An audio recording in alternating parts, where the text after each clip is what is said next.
Yang terhormat Bapak Eko Budi Sumaryanto, SPD MPD, Kepala Sekolah SMA Negeri 1 Sapuran. Yang kami hormati Ibu Titi Handayani MPD, selaku pemateri untuk acara pada siang hari ini, serta Bapak Ibu yang berbahagia. Puji syukur kita panjatkan kehadirat Allah Subhanahu wa Ta'ala, sehingga pada kesempatan saat ini kita dapat berkumpul di acara pengimbasan calon guru penggerak aksi nyata 1.4 budaya positif yang akan disampaikan oleh Ibu Titi Handayani MPD. Sebelum acara ini dimulai, terlebih dahulu saya akan membacakan susunan acaranya. Untuk acara yang pertama, pembukaan, dilanjutkan sambutan kepala sekolah. Acara berikutnya, pemaparan materi oleh Ibu Titi Handayani, dan yang terakhir adalah penutup. Bapak Ibu yang kami hormati, segera saja acara ini kita buka bersama dengan membaca basmalah.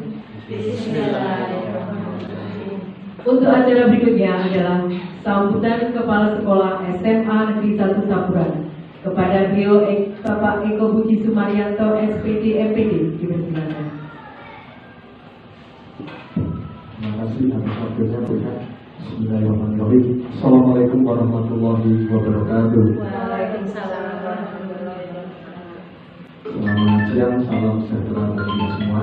Yang kami hormati Bapak dan Ibu, guru serta karyawan SMA Negeri 1 Sapuran, dan yang kami sayangi dan banggakan siswa kami yang mungkin mendapatkan tugas untuk mendokumentasikan kegiatan ini.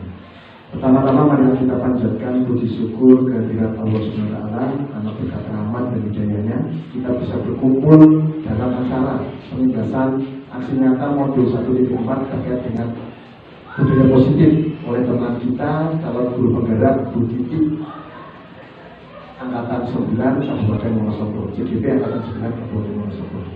Bapak dan Ibu yang kami hormati, pada pertemuan kali ini nanti mungkin teman kita akan ibaratnya berbagi praktik baik terkait dengan bagaimana pengalaman, kemudian pengetahuan dan keterampilan yang didapatkan ketika mengalami atau melaksanakan diklat pendidikan guru penggerak Angkatan ke-9 Kabupaten Wonosobo. Bapak dan Ibu yang kami banggakan, terkait dengan aksi nyata ini nanti mungkin adalah untuk bagaimana membudayakan anak-anak kita agar punya karakter positif. Karena kita tahu walaupun teman-teman di 1 Sapuran sudah ada budaya positif, ada 5S, senyum, salam, sapa, sopan santun, tapi ternyata masih ada beberapa hal yang mungkin perlu ditingkatkan lagi. Karena kita tahu yang namanya budaya positif itu kan harus ada dari diri, motivasi diri dari siswa. Karena kalau nanti motivasi diri tidak ada, otomatis siswa tidak akan bisa melaksanakan budaya positif ini. Selanjutnya terkait dengan nanti mungkin materi yang bisa disajikan Bu Titi, ada yang mungkin terkait dengan keyakinan kelas, kesepakatan kelas, kemudian teori kontrol ya Bu, kemudian segitiga restitusi. Ini adalah sebuah ilmu atau pengetahuan yang luar biasa Bapak dan Ibu. Karena bagaimana caranya agar anak-anak kita itu ibaratnya melaksanakan pembelajaran yang berpihak pada murid, memerdekakan anak, ya, menghamba kepada anak, tapi tanda dalam ranah atau tanda kutip masih sesuai dengan ketentuan atau peraturan yang berlaku. Memang di kurikulum Merdeka sesuai dengan tujuan Ki Hajar Dewantara bahwa yang namanya pendidikan adalah memberikan tuntunan kepada anak secara sesuai dengan kodrat, ya, baik ada kodrat zaman atau kodrat alam, agar apa? Agar anak kita itu bisa selamat dan bahagia, baik sebagai individu atau manusia ataupun sebagai anggota masyarakat. Nah, melalui aksi nyata ini nanti kita bisa ibaratnya sharing, ya. Nanti begitu sharing bagaimana trik-trik, misalkan terkait dengan segitiga restitusi. Ada pertama identifikasi terkait dengan masalah, kemudian yang kedua validasi, dan yang ketiga adalah keyakinan kelas. Nah, ini bagaimana anak-anak kita itu bisa diibaratkan itu nanti punya budaya positif yang baik. Dan nanti diharapkan ketika budaya ini sudah ada di dalam diri atau internal anak kita, itu akan menjadi sebuah kebiasaan dan dilakukan sehari-hari tanpa paksaan. Nah ini kesulitan kita adalah tanpa paksaan ikhlas. Nah ini memang yang namanya pembudayaan positif itu memang perlu upaya atau usaha yang lebih sungguh-sungguh lagi, karena bagaimanapun anak-anak kita itu kan punya satu karakter, punya potensi, punya bakat, minat yang berbeda-beda. Maka kita sebagai seorang pendidik diharuskan untuk mengakomodasi yang terkait itu, bakat, minat, potensi anak didik. Walaupun memang kita masih harus sesuai dengan peraturan atau ketentuan yang ada di dalam pembelajaran.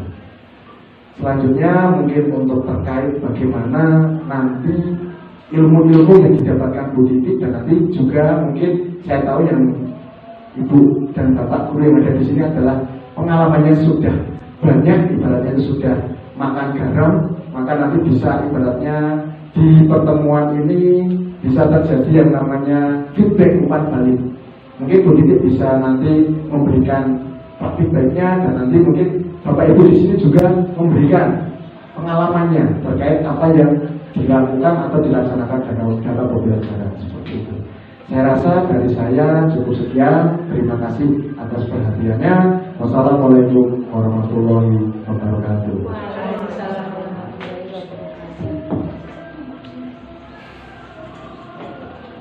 Terima kasih kami sampaikan kepada Pak Eko Sumaryanto. Hadirin yang kami hormati, untuk acara berikutnya adalah pemaparan materi modul 1.4 aksi nyata dari TGB, yaitu budaya positif, yang akan disampaikan oleh Ibu Titi Handayani MPD.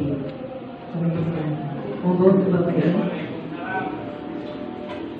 Matur nuwun Pak Eka, pada hormat Bapak Kepala Sekolah SMA Negeri 1 Sapuran, Bapak Ibu dan Mas yang kami hormati pula. Alhamdulillah, puji syukur kehadirat Allah Subhanahu wa Ta'ala yang telah melimpahkan rahmatnya sehingga kita bisa bertemu dalam acara pengimbasan aksi nyata modul 1.4 budaya positif.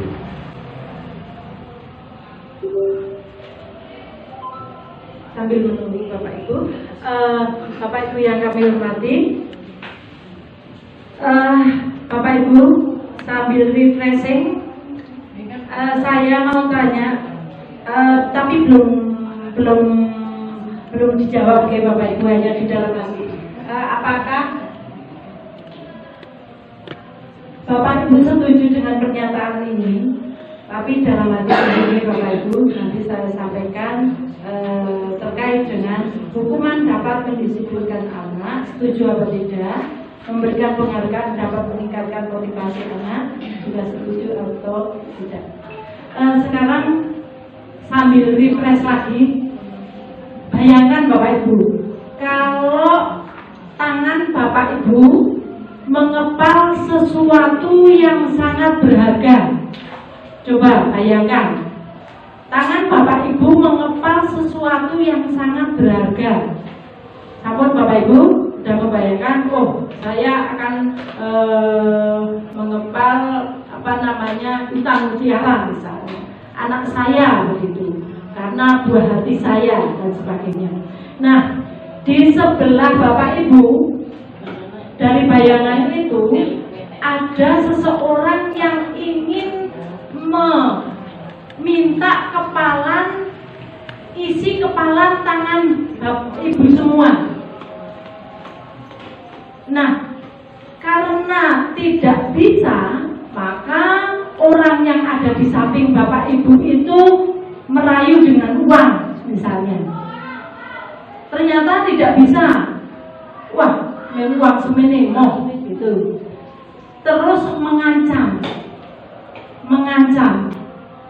Nah, pertanyaan saya, apakah kepalan Bapak Ibu itu diberikan kepada yang merayu ataupun yang tadi mengancam? Gimana Bu Fat? Menurut Bu Fat bagaimana? Kalau Bu Fat yang mengepal tangan tersebut, sesuatu yang berharga. Monggo buat. Oh, ternyata dirayu dengan uang banyak, saya kasihkan. Begitu boleh. Oh, ternyata ini sesuatu yang sangat berharga, maka tidak akan kuberikan, begitu kan? Menurut Bapak bagaimana itu? Sesuai dengan konsep awalnya. Kita konsisten, saya akan, ini hanya permainan kok Bapak Ibu, tidak terus ada hanya permainan. Bahwa begini Bapak Ibu, ternyata saya konsisten, saya tidak akan memberikan kepada orang lain.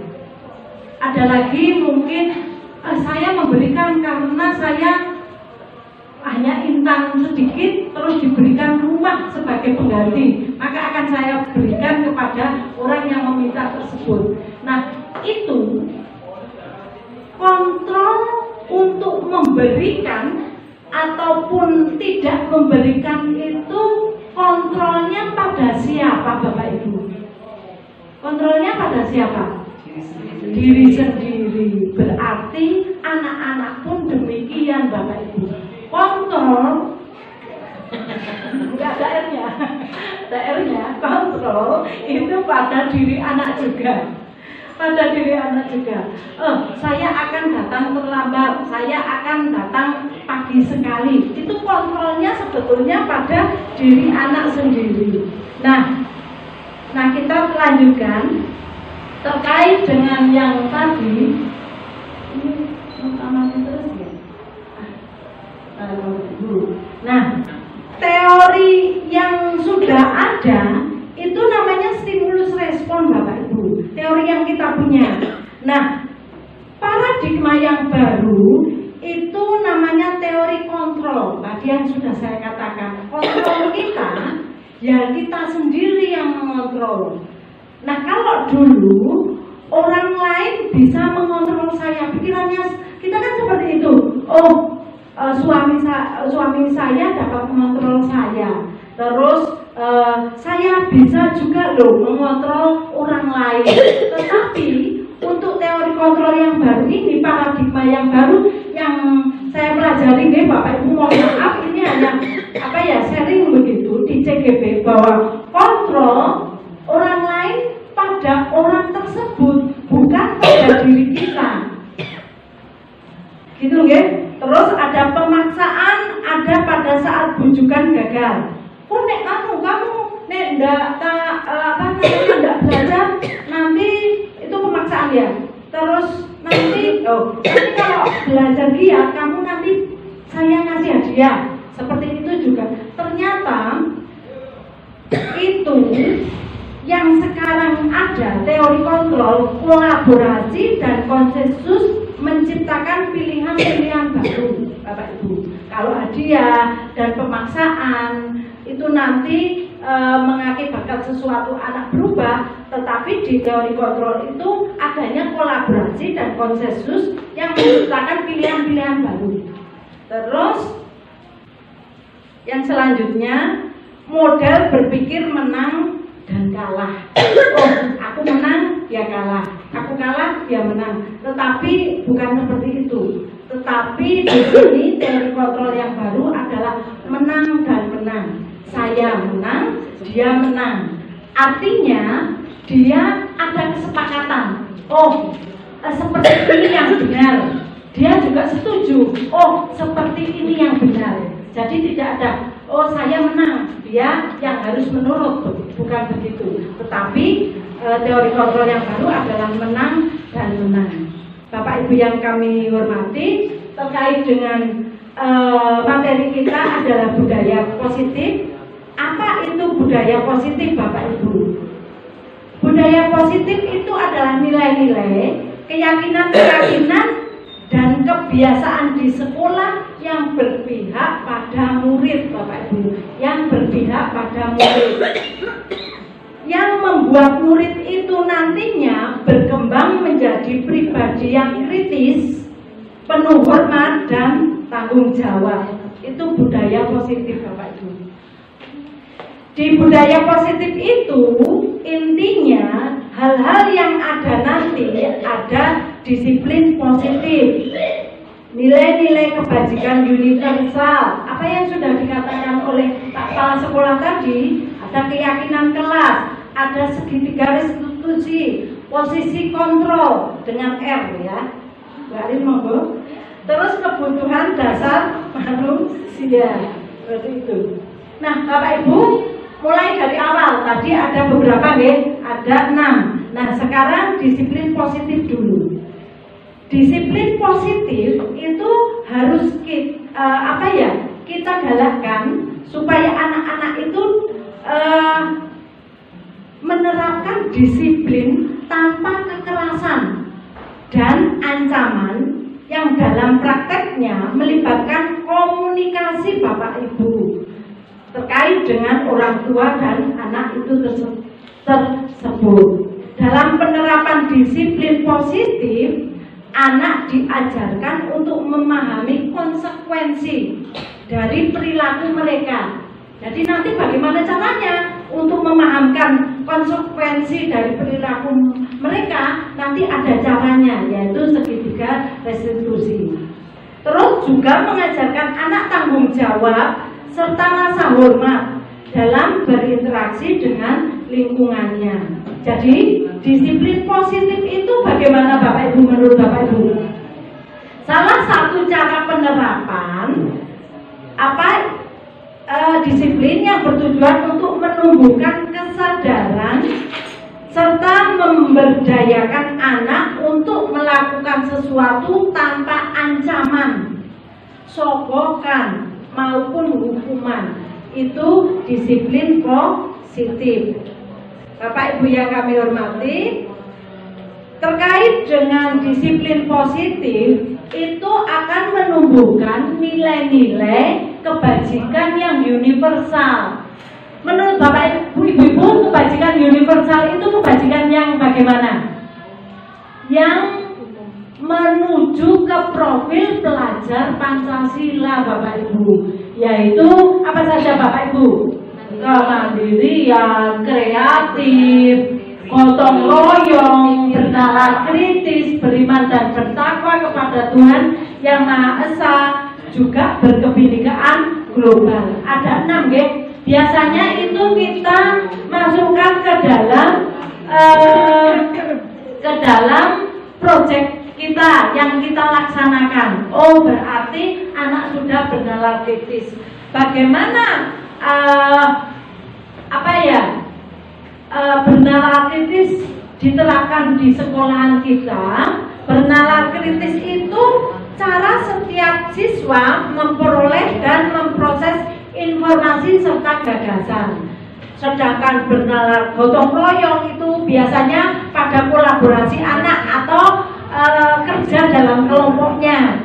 Kalau kreatif, anak memberikan ide-ide yang berbeda dari teman-temannya. Itu biasanya seperti itu. Terus mandiri diterapkan dalam situasi sulit seorang siswa dengan tenang menyikapi permasalahan itu sendiri, penyelesaian itu sendiri. Terus berkebinekaan global, mengenal berbagai teman, menghargai suku yang berbeda-beda yang ada di sekolah. Terus beriman dan bertakwa kepada Tuhan Yang Maha Esa. Itu sering kita lakukan kok Bu. Bapak Ibu, berdoa pada saat pembelajaran itu sudah menanamkan karakter beriman dan takwa kepada Tuhan Yang Maha Esa. Nah, Bapak Ibu, cara kita untuk melakukan tadi disiplin positif, terus hal-hal yang nilai-nilai kebajikan yang masuk di profil pelajar Pancasila, bagaimana caranya? Kalau di pembelajaran saya selama menjadi guru penggerak, itu dengan membuat keyakinan kelas. Keyakinan kelas itu dibuat bersama-sama guru dan peserta didik. Artinya peserta didik juga tahu bahwa keyakinan kelas itu juga kami yang membuat. Jadi ada dorongan intrinsik pada diri seseorang itu untuk melakukan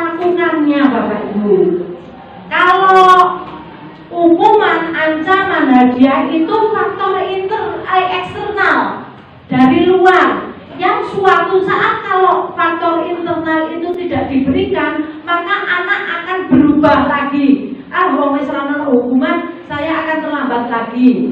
Nah, itu harus dimunculkan dalam diri motivasi siswa. Namanya faktor internal atau intrinsik pada diri siswa. Hal-hal kecil yang bisa kita lakukan di kelas lah Bapak Ibu. Mari kita lakukan di kelas. Kalau ajakan CGB, fasilitator, Bapak Ibu tidak harus jadi wali kelas kok. Untuk membuat keyakinan, misalnya bukan kelas tapi mata pelajaran begitu. Nah, apa yang dimaksud keyakinan kelas? Metode untuk menimbulkan kembali disiplin positif, tetapi didasari oleh motivasi dari dalam diri anak tersebut. Nah, itu yang susah ya Bapak Ibu. Motivasi dari dalam diri anak tersebut. Implementasi keyakinan kelas di latar belakangi bagaimana? Latar belakangnya kenapa? Karena banyak anak yang tidak melakukan hal-hal tersebut dengan terus menerus. Terkadang terlambat, terkadang enggak, terkadang membuang sampah di saat ada Bapak Ibu guru di bak sampah, terkadang hanya diletakkan di laci. Nah, maka dengan adanya keyakinan kelas di setiap kelas diharapkan dapat mewujudkan tujuan kelas yang mandiri guna menunjang pendidikan yang berorientasi pada profil pelajar Pancasila tersebut tadi, berkarakter Bapak Ibu. Jadi keyakinan kelas adalah kesepakatan kelas Bapak Ibu. Keyakinan kelas itu anak dan Bapak Ibu guru sepakat bahwa misalnya saya tidak akan membuang sampah pada tempatnya. Saya tidak akan membuang sampah pada tempat yang di kelas sembarangan begitu, tetapi membuang sampah pada tempatnya. Tidak akan tidur saat pembelajaran, tidak akan memakai HP pada saat pelajaran. Nah, itu bisa dibuat keyakinan kelas dulu. Keyakinan mata pelajaran, mari kita buat keyakinan kelas atau keyakinan mata pelajaran. Bagaimana Mbak Indra? Nah, ini bisa dilakukan saat awal Bapak Ibu. Nah, langkah-langkahnya Bapak Ibu sekarang, Bu, bagaimana untuk membuat keyakinan kelas? Saya hanya mengajar pembelajaran mapel, bukan wali kelas. Nah, langkah-langkahnya seperti ini Bapak Ibu. Bapak Ibu bisa mengumpulkan anak membawa kertas itu yang bisa ditempel-tempel itu. Nah, diberikan kepada peserta didik satu persatu. Nanti anak akan menuliskan hal-hal yang baik. Nah, hal-hal yang baik. Bu, apakah boleh hal-hal yang buruk? Nanti bisa hal-hal yang buruk di sebelah kanan, hal-hal yang baik di sebelah kiri. Jadi dibedakan. Bisa seperti itu.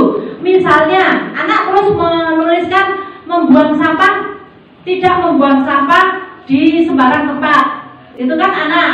Terus anak nanti saya mencoba seperti itu kemarin. Nah, anak juga menuliskan tidak tidur Bu saat pembelajaran. Ada anak yang menuliskan tidak bermain HP Bu saat pembelajaran. Nah, itu muncul dari anak itu sendiri. Jadi bedanya peraturan dan keyakinan kelas, Bapak Ibu paham nggih? Kalau peraturan itu dibuat oleh guru. Nah, ini loh sudah ada peraturannya seperti ini. Tapi kalau keyakinan kelas dibuat antara anak dan guru. Tetapi untuk memunculkan intrinsik sesuatu yang ada pada diri anak dan itu akan dilaksanakan oleh anak menuliskan sendiri, anak mengembangkan sendiri. Jadi seperti ini adalah salah. Bisa juga ibu menuliskan di sebelah kanan yang baik, sebelah kiri yang tidak baik. Nanti anak tahu bahwa ini loh tidak baik, ini loh baik begitu. Nah, itu akan memunculkan hal intrinsik pada diri anak untuk melakukan karakter-karakter yang baik. Setelah itu anak sudah tempel di depan dengan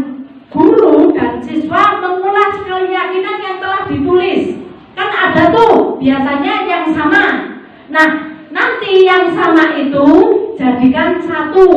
Oh, berarti tidak membuang sampah sembarangan, tulis keyakinan kelas. Tidak menggunakan HP, membuka HP saat pembelajaran, tulis. Setelah itu kan diulas sama Bapak Ibu guru dan anak-anak. Nah, setelah itu guru dan siswa memilah keyakinan kelas yang penting. Mana yang penting dipilah menjadi keyakinan kelas. Tetapi setelah dipilah itu kan ada kalimat-kalimat yang negatif. Tidak, itu kalimat negatif. Tidak membuang sampah sembarangan. Itu kalimat negatif Bapak Ibu. Buatlah kalimat-kalimat yang positif. Jadi yang terkenang di pemikiran anak adalah hal-hal yang positif. Kan biasanya kalau kita punya anak kecil Bapak Ibu, jangan lari-lari. Malah yang terkenang di anak lari-larinya, bukan tidak atau jangan. Maka ayo nak lari-lari pelan-pelan. Nah, itu yang akan dikenang anaknya pelan-pelan. Gitu. Sama dengan anak-anak yang sudah dewasa pun seperti itu. Saya juga termasuk seperti itu loh Bapak Ibu. Jangan main HP terus. Lah yang terkenang malah main HP kok. Seperti itu anak-anak saya. Ternyata salah Bapak Ibu. Letakkan HP, ayo kita bermain ini. Gitu. Yang benar seperti itu. Kalau sesuatu hal yang dikatakan negatif, maka yang terkenang di anak adalah negatif. Walaupun kita anak-anaknya SMA, kalimat-kalimat positif itu penting. Kata tidak membuang sampah sembarangan, bisa kita tulis keyakinan kelas apa Bapak Ibu? Membuanglah sampah pada tempatnya. Untuk keyakinan kelas. Hormati guru saat pembelajaran. Kata-kata tidak sopan tuh anak-anak. Oh Bu, ada anak yang nyelutup dan sebagainya, itu dikumpulkan jadi satu. Hal ini tidak negatif, hal ini positif. Kita buat kata-kata yang positif, Mari itu untuk pembuatan keyakinan kelas.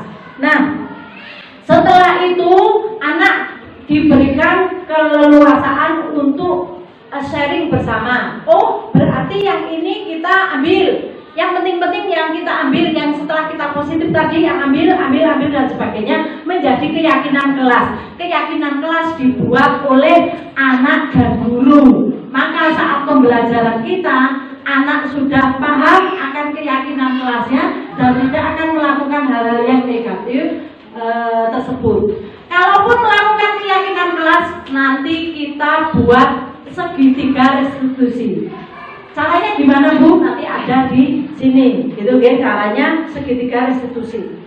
Nah, saya teruskan apa yang sudah saya laksanakan.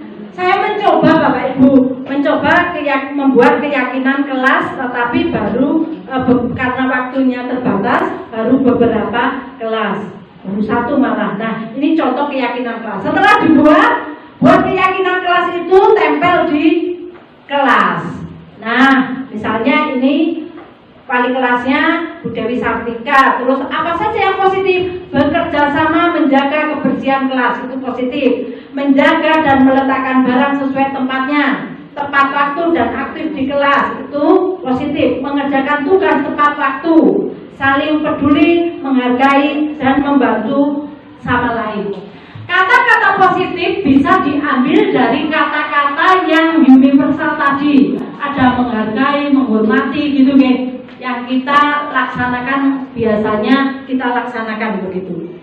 Nah, untuk keyakinan kelas sampun nggih. Sekarang teori motivasi, hukuman, penghargaan dan restitusi. Di sini ada motivasi perilaku manusia, teori kontrol dan restitusi. Bapak Ibu, apa yang sudah dilakukan anak-anak kita itu semuanya mempunyai tujuan Bapak Ibu.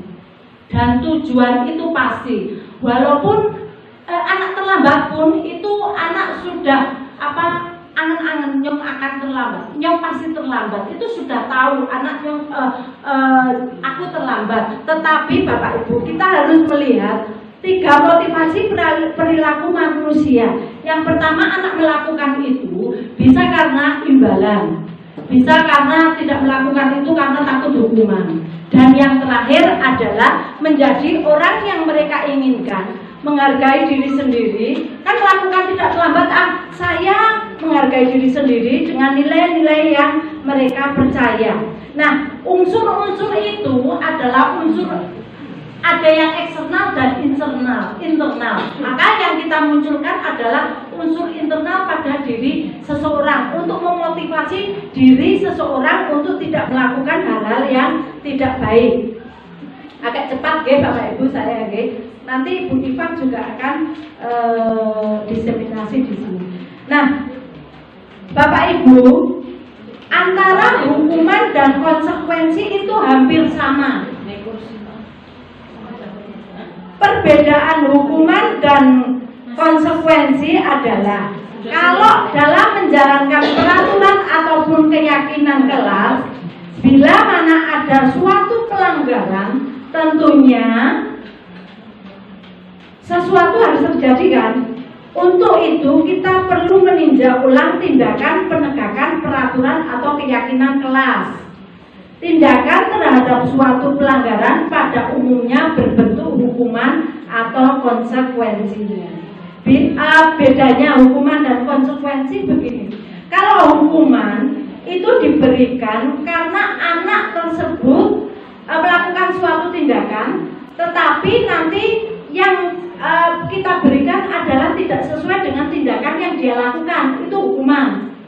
Tapi jika tindakan kita yang kita berikan atas tindakan yang dilakukan oleh anak itu sesuai dengan pekerjaannya, maka itu konsekuensi Bapak Ibu. Jadi bedanya hukuman dan konsekuensi seperti itu. Nah, Bapak Ibu saya mau tanya,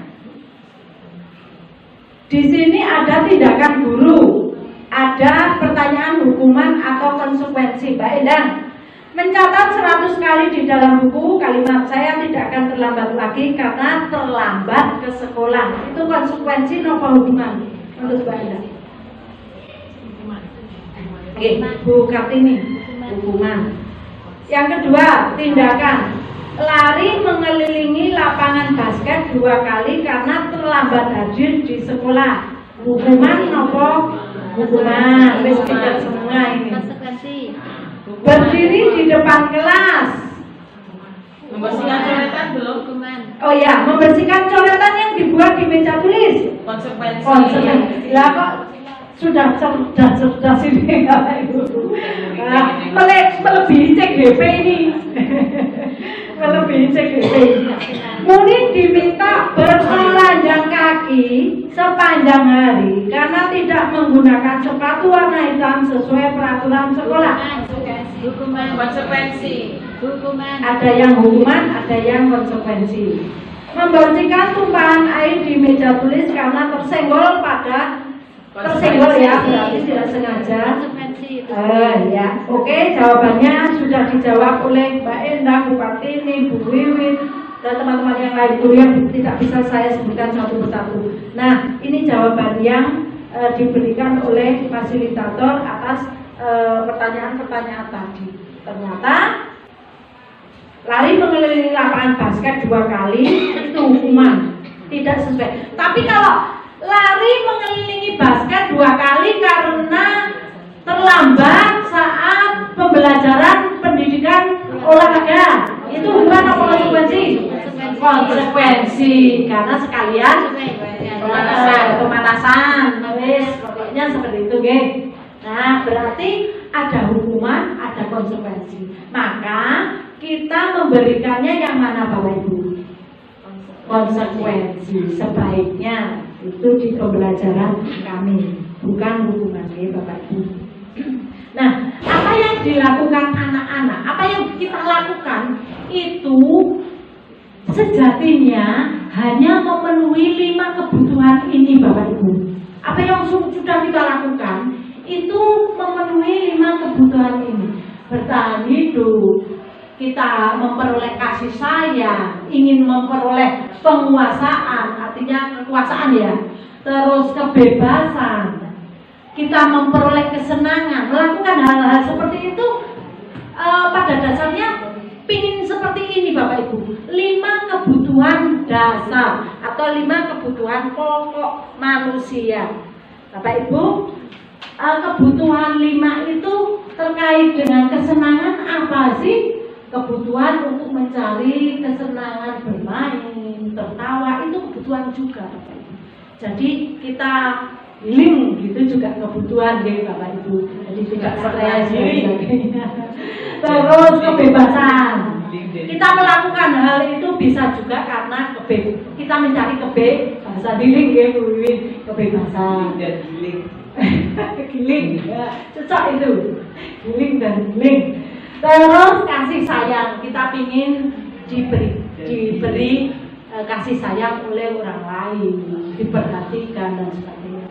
Bertahan hidup, artinya saat kita sakit, kita ingin sehat, itu bertahan hidup.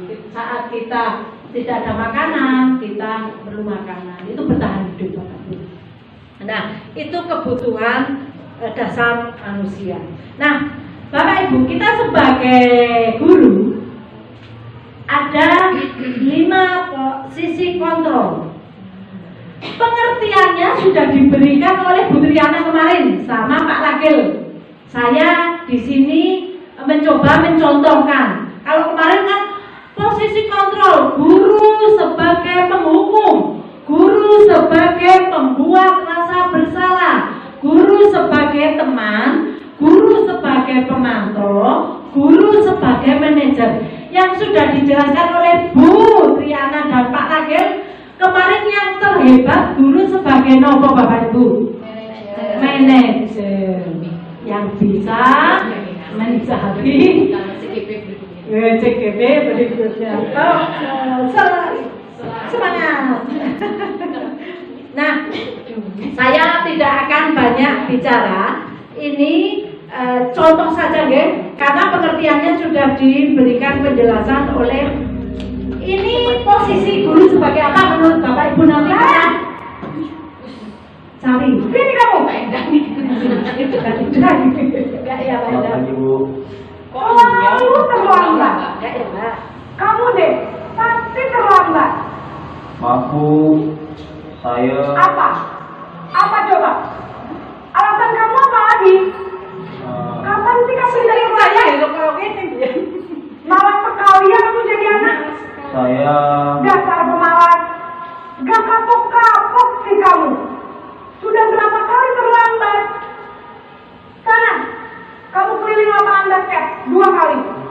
kenapa saya harus keliling lapangan basket Bu? Kenapa? Kamu nolak ibu? Berani-beraninya jawab sudah terlambat, masih berani jawab pula. Sekarang keliling lapangan basket 5 kali sekalian, biar kapok. Cepat, pergi sana ke lapangan basket. Nah, ini di teori kontrol adalah guru sebagai penghukum. Apa Bu? Penghukum, ya. Nah, terlihat di sini indikator penghukum adalah ini Bapak Ibu. Ya, tenaga keras, membentak, bisa memberikan hukuman fisik yang mengakibatkan anak itu dendam sebetulnya.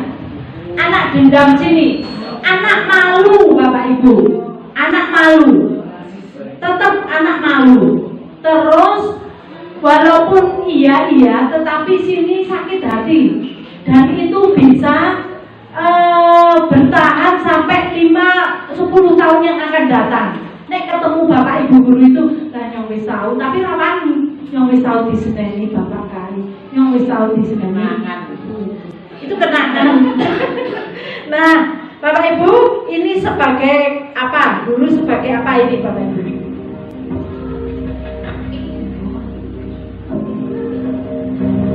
Naren!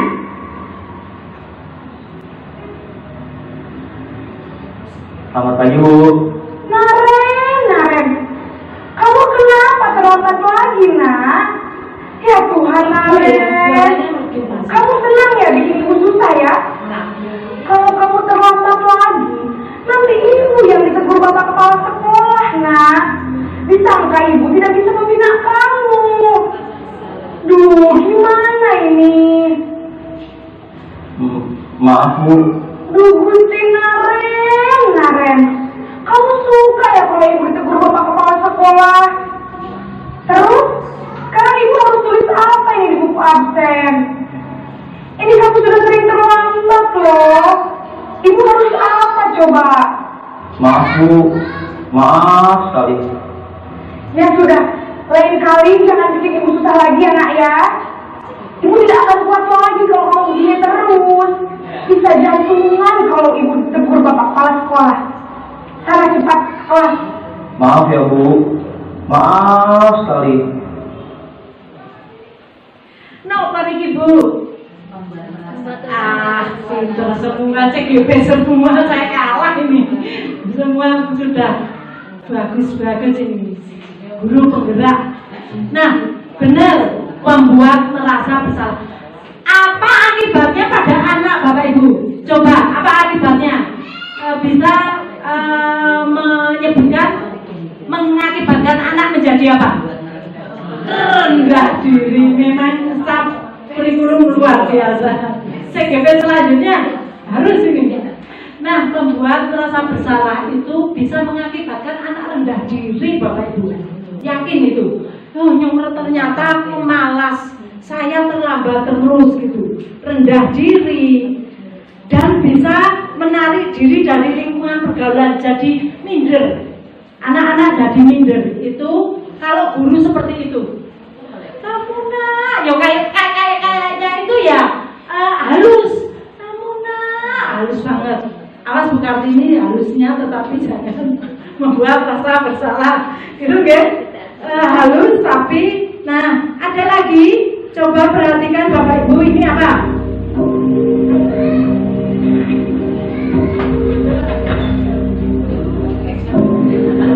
Masih sama. Nah,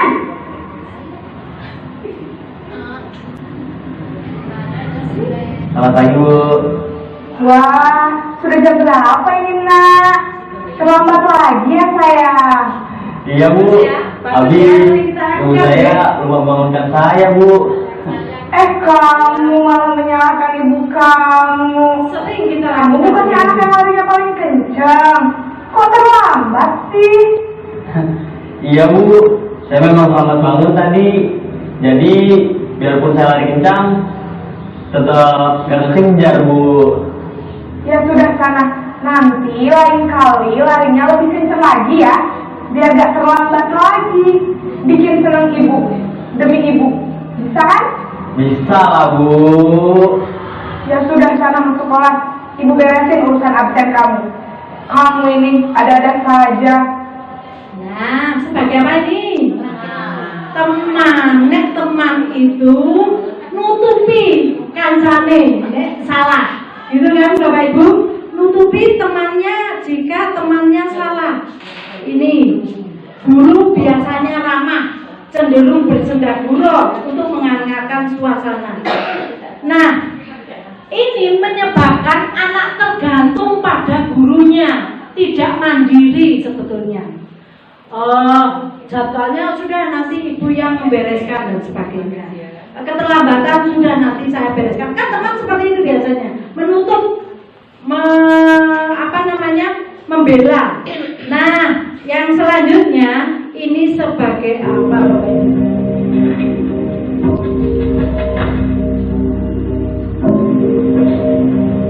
Nah,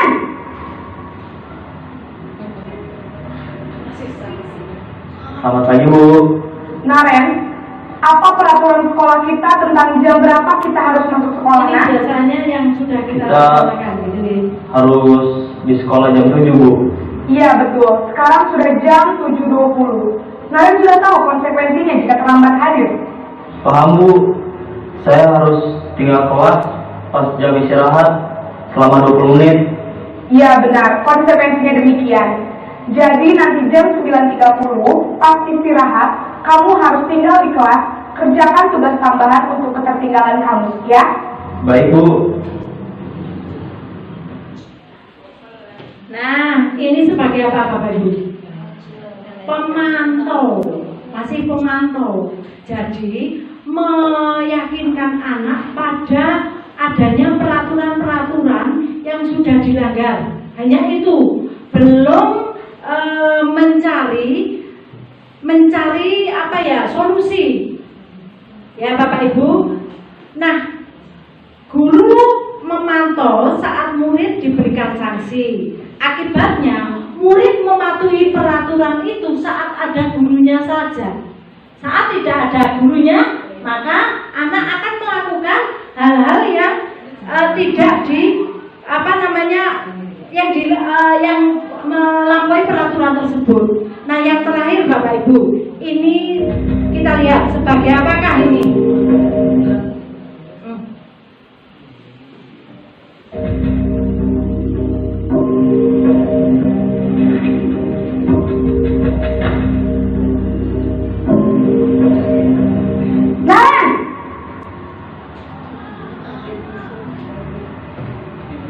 Selamat pagi Bu. Selamat pagi Naren. Maaf Bu, saya terlambat. Iya, sekolah masuknya jam 7, sekarang sudah jam 7.20. Jadi sekarang bagaimana ini Naren? Maaf Bu, saya lupa setel alarm saya semalam. Baiklah, menurut kamu, keyakinan sekolah yang mana yang perlu kamu tingkatkan? Menghargai diri sendiri dan orang lain mungkin ya Bu. Setuju. Jadi, apakah Naren meyakini prinsip saling menghormati tersebut? Iya Bu, saya meyakininya. Apakah Naren bersedia memperbaiki masalah keterlambatan ini?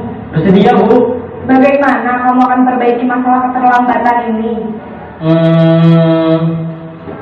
Saya akan coba untuk tidak lupa menyetel alarm saya Bu. Baik, kalau Naren lupa menyetel alarm di rumah, ada orang yang kira-kira bisa bantu mengingatkan tidak? Ada Bu, kakak saya, Kak Emma. Ada lagi selain Kak Emma? Selain Kak Emma, ada ibu saya. Baik, jadi yang mengingatkan Naren adalah Kak Emma dan ibu kamu ya? Kira-kira akan mulai setel alarm kapan nih Naren? Setelah pulang sekolah, akan segera saya lakukan. Baik, jadi Naren akan setel alarm untuk bangun besok pagi dan akan diingatkan oleh kakak dan ibunda Naren ya. Ada lagi yang mungkin perlu dilakukan Naren agar tidak terlambat bangun lagi? Tidak ada Bu. Baik Naren, terima kasih untuk bersama kamu.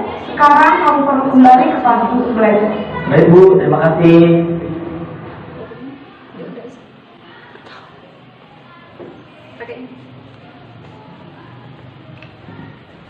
Ya, ini sebagai nopo Bapak Ibu, manajer. Di kantor manajer, guru membimbing murid untuk memecahkan masalahnya sendiri, bukan peraturan yang ada diberikan, tetapi memecahkan masalahnya sendiri. Akibatnya murid menjadi mandiri, bertanggung jawab, dan dapat memecahkan masalah yang ada pada diri sendiri. Untuk mempercepat waktu, yang terakhir adalah restitusi Bapak Ibu. Restitusi adalah pendekatan untuk menciptakan disiplin positif. Restitusi membantu murid menjadi lebih memiliki tujuan disiplin positif dan memulihkan dirinya setelah berbuat salah. Di sini ada segitiga restitusi. Contohnya seperti ini Bapak Ibu. Kalau kemarin pengertiannya sudah ya Bapak Ibu. Nah, contoh apa yang harus kita lakukan di segitiga restitusi yang sudah nanti pengertiannya oleh Pak Kasar. Kesel Pak, kesel banget. Masa aku dikatain suami fitnah Pak? Ya aku marah lah. Aku udah dikatain mereka di depan kelas. Kesel banget. Ada begitu. Ya pasti kamu marah dan kesal. Bapak juga akan marah apabila ada yang menuduh Bapak seperti itu. Kemudian pada saat itu kamu mau melakukan apa? Ya saya langsung ngatain Eka lah Pak. Kesel banget. Saya besak-besak dia depan teman-teman lain. Oh begitu. Pasti kamu melakukan seperti itu karena suatu alasan tertentu kan? Iyalah, saya diam saja Pak. Ya saya bela diri lah. Maksud saya dituduh tukang fitnah? Ya wajar lah. mempertahankan harga diri itu sesuatu yang penting buat kamu. Untung kamu tidak bertindak lebih gegabah lagi, hanya membentak-bentak. Iya Pak, untung saya masih bersabar dan hanya membentak saja. Sudah gemes padahal, saya pasti bela diri lah. Ya pasti ya, tapi kamu memilih untuk tetap bertahan dan bersabar. Kamu memilih untuk tidak berbuat lebih parah lagi, bukan? Iya. Nah, sekarang coba kita lihat lagi tindakan kamu yang bentak-bentak Eka di kelas. Tindakan kamu itu kira-kira sesuai dengan keyakinan kelas atau prinsip kamu tidak? Enggak Pak, capek Pak jadi pemarah. Jadi keyakinan atau prinsip mana yang kurang sesuai dengan keinginan kamu? Ya, saya sebenarnya sangat menghargai orang lain. Bisa bersabar dan menahan diri. Baiklah kalau begitu. Yuk kita pikirkan bagaimana memperbaiki masalah ini. Ya, seperti itu ya Bapak Ibu. Nah, yang sudah saya lakukan adalah segitiga restitusi yang pada dasarnya hampir sama, caranya memvalidasi, terus menstabilkan identitas dan menanyakan keyakinan agar anak memperoleh keyakinan pada diri anak itu untuk memperbaiki apa yang sudah dilakukan, kesalahan yang dilakukan. Nah, tahapan segitiga restitusi dan kata-katanya ini Bapak Ibu. Menstabilkan identitas biasanya distabilkan dulu anak, kayak dibela gitu loh. Setiap orang pasti pernah melakukan kesalahan. Bisa saja juga Bapak sama kok dulu seperti itu, walaupun tidak mungkin ya, misalnya mencontek dan sebagainya gitu. Orang akan melakukan hal-hal yang sama jika seperti itu menstabilkan identitas. Setelah itu memvalidasi tindakan yang salah. Kata-katanya bisa, kamu tentu punya alasan mengapa melakukan ini. Itu untuk kata-kata validasi tindakan yang salah. Kayak tadi itu loh, ada permasalahan, kamu kok membentak, kamu mesti mempunyai alasan. Iya loh Pak, masa saya dikabarkan ini. Nah itu namanya validasi tindakan. Setelah validasi tindakan, menanyakan keyakinan. Keyakinan peraturan sekolah bisa kok, buarin peraturan sekolah dibuat itu bisa. Namanya peraturan sekolah, keyakinan sekolah itu bisa. Keyakinan kelas apa yang telah kita sepakati, itu kata-katanya. Nanti anak bisa mengungkapkan sendiri. Jadi muncul dalam diri siswa motivasi-motivasi disiplin positif. Seperti itu ya. Terakhir Bapak Ibu sudah selesai. Terima kasih sudah mengikuti diseminasi yang kami berikan pada hari ini. Mungkin ada umpan balik nih Bapak Ibu. Umpan balik saja nih, umpan balik terhadap hal-hal yang sudah saya katakan. Kalau sampaikan, kalau biasanya itu umpan balik itu hal-hal yang sharing, Bapak Kepala Sekolah sharing yang sudah Bapak Ibu lakukan terkait dengan guru sebagai 5 kontrol guru tadi, terkait dengan guru sebagai penghukum bisa, atau segitiga restitusi. Monggo Bu Fat mungkin umpan balik saja. Kalau pertanyaan udah waktunya udah agak mepet nih, waktunya habis. Monggo Bu, pakai ini enggak Bapak? Nanti biar sekalian. Oh sudah. Apakah kalau misalkan anak-anaknya itu sudah kita lakukan macam-macam gitu, terus sudah ada yang bisa terpenuhi, terus gimana itu ada bisa kesalahannya? Kalau sudah kita lakukan, terus anak kok masih melakukan, kita sharing bersama. Mungkin akan muncul pada diri anak itu hal-hal tetap ada pada diri anak itu, hatinya mengatakan apa yang sudah dilakukan itu salah. Kita usahakan bicara hati ke hati, jadi bisa memanggil anak pakai segitiga restitusi, tetap pakai segitiga restitusi yang tadi Bu, yang ini. yang ini memanggil anak tersebut. Kemarin contohnya Pak Kepala Sekolah itu memanggil yang terlambat, betul-betul terlambat berkali-kali, itu IPS 2. Dan sepertinya ada umpan balik segitiga restitusi yang sudah dilakukan Pak Kepala Sekolah terkait hal tersebut.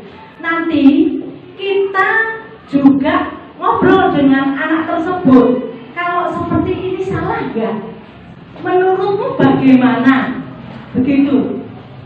Nanti akan muncul dari diri anak untuk mengungkapkan kok, saya harus seperti ini.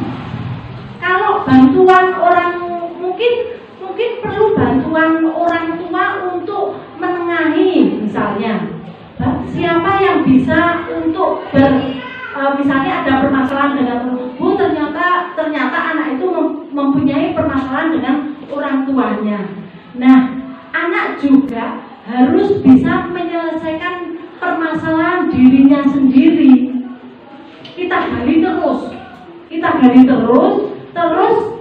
pasti anak itu mempunyai masalah kebutuhan dasar yang tidak terpenuhi dari 5 tadi, Bu. Mungkin kasih sayang, mungkin perhatian orang tua yang kebutuhan ini. Nah, ini perlu kita gali yang kebutuhan ini. Nah, ini yang perlu kita gali sebetulnya. Maka perlu mengetahui karakteristik pada anak per anak. Oh, anak ini seperti ini, permasalahannya ekonomi misalnya. Datang terlambat, kok terlambat? Kita cari, kita selesaikan dengan segitiga restitusi, yaitu ada kita validasi, ada menstabilkan identitas, terus menanyakan keyakinan apa yang kita harus perbuat dan sebagainya. Maka tidak peraturan atau aturan yang kita buat, tapi kesadaran anak itu sendiri untuk menciptakan anak itu mau memperbaiki kesalahan-kesalahan yang telah diperbuat. Itu seperti itu kalau kemarin kami pembelajarannya di CGD. Mungkin malah Bapak Ibu malah bingung ya, tambah bingung. Bingung. Terima kasih Bu Mat. Ada lagi? Bu Titi izin bertanya, kalau tadi menggunakan kata keyakinan kelas itu sama ya dengan kesepakatan kelas. Biasanya kita menggunakan kata-kata kesepakatan kelas atau kontrak belajar. Sama ya? Sama. Kemudian yang kedua berkaitan dengan pertanyaan yang disampaikan oleh Bu Fat.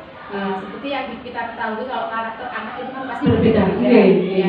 Kalau kita lihat dari segitiga restitusi itu secara teori mungkin itu 100% bisa mengatasi misalnya tindakan-tindakan yang nyeleneh atau perilaku menyimpang anak di dalam sekolah seperti itu. Nah, yang ingin kami tanyakan, kita kembali lagi bahwa karakter anak itu kan berbeda-beda.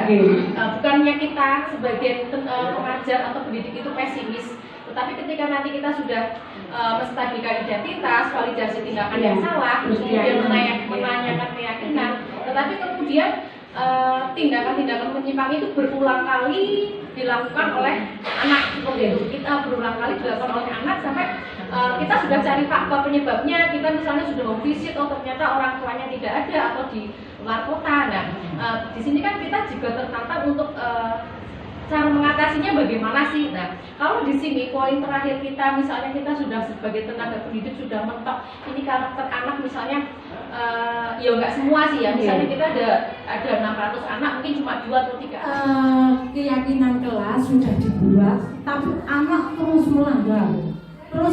Kalau kemarin kalau jawaban kemarin ada pertanyaan hampir sama, cuma itu malah keluar. Permasalahannya di luar sampai ke polisi dan sebagainya. Itu gimana? Nah, itu kalau sudah keluar ranah luar ya kepolisian. Tetapi kalau masih itu di ranah sekolah, maka terus harus ada pembinaan yang dilakukan oleh satu wali kelas. Ternyata wali kelas tidak bisa tuh sampai BK.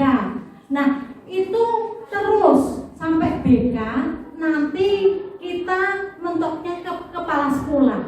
Nah, kalau sudah ke kepala sekolah, itu bisa dirapatkan bersama terkait dengan adanya peraturan sekolah atau kata lainnya keyakinan sekelas, tapi ini dalam lingkup besar kan namanya keyakinan sekolah.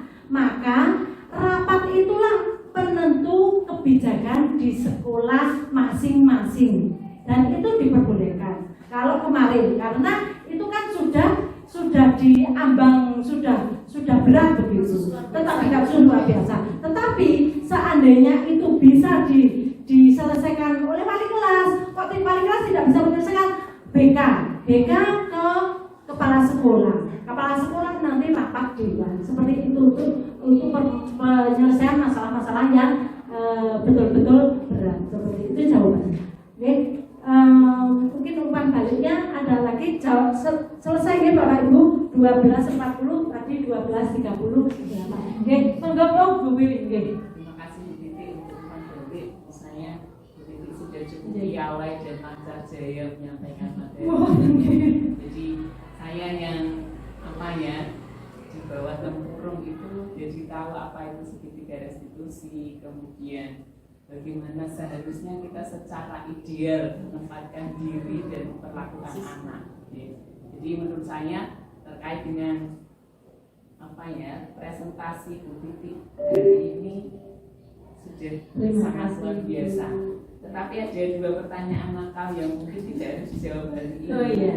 Yang pertama bahwa teori ini apakah sudah pernah diadakan penelitian, berapa persen kemudian itu berhasil, berapa lama, kemudian seberapa banyak guru itu punya waktu yang begitu panjang untuk mengatasi anak dengan deretan alur yang begitu panjang itu. Pertanyaan nakal pertama. Pertanyaan nakal yang kedua, sekali lagi tidak harus dijawab sekarang.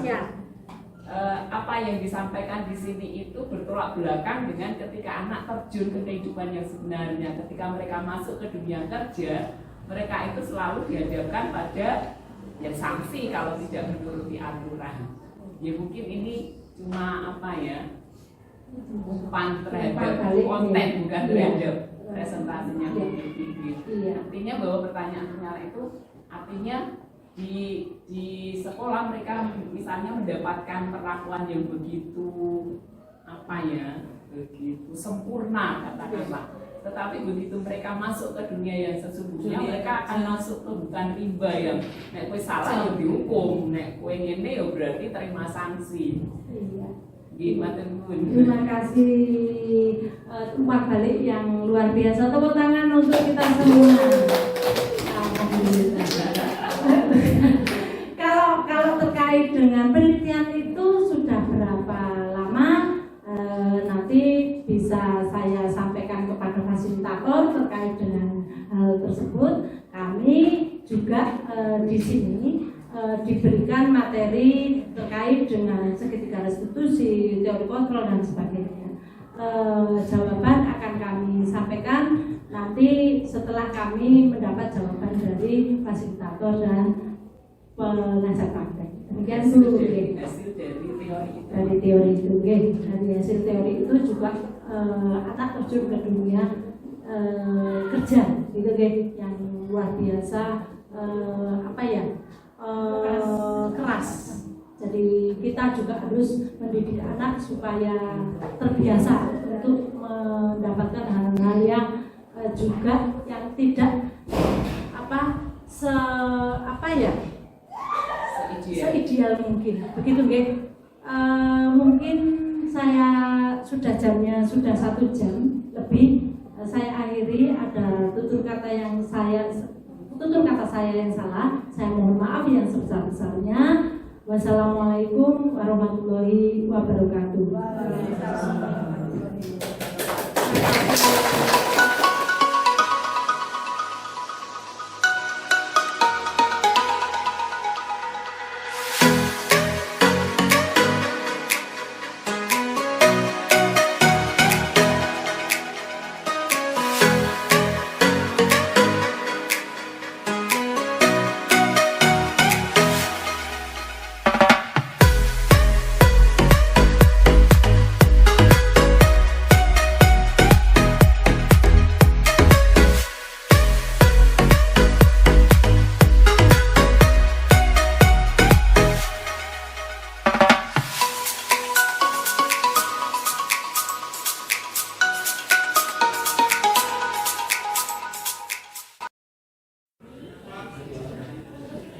Assalamualaikum Bu Titi. Waalaikumsalam.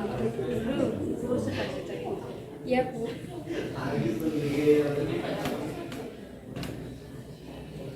Bagaimana kabarmu hari ini Bunga? Sehat? Sehat Bu. Saya mau lapor soal buku yang saya pinjam. Iya, bagaimana? Sudah ketemu? Kamu kemarin terdaftar di sini bahwa buku yang kamu pinjam itu ada 2, yaitu buku fiksi dan 1 buku sejarah. Ya Bu, mohon maaf. Sudah 2 minggu setelah Ibu memberikan kesempatan saya untuk mencari buku, tapi sampai sekarang belum ketemu. Saya sudah selama pinjam, saya sudah berusaha untuk menyimpan dengan baik. Dan saya juga sudah tanya kepada orang tua dan teman, tapi sampai sekarang juga belum berhasil. Saya stop dulu.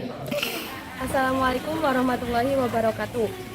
Perasaan saya setelah mengikuti praktek segitiga restitusi, saya merasa senang karena Bu Titi tidak langsung memarahi saya, namun memecahkan masalah dengan cermat dan bertanggung jawab.